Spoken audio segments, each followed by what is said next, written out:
Hey everybody! Today we're gonna take a look at M1 Carbine, and if you like my content, please like, comment, and subscribe. This is one of the guns my dad left me.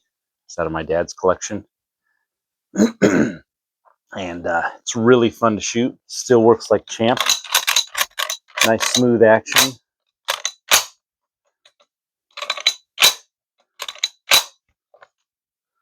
Chambered in 30 cal carbine.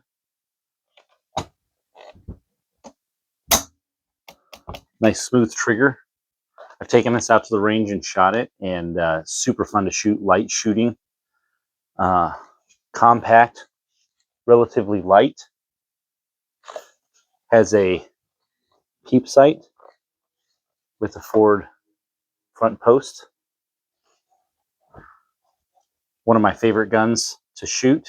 One of my favorite guns to teach my kids with because it's small, lighter, soft shooting, and it's something that they can.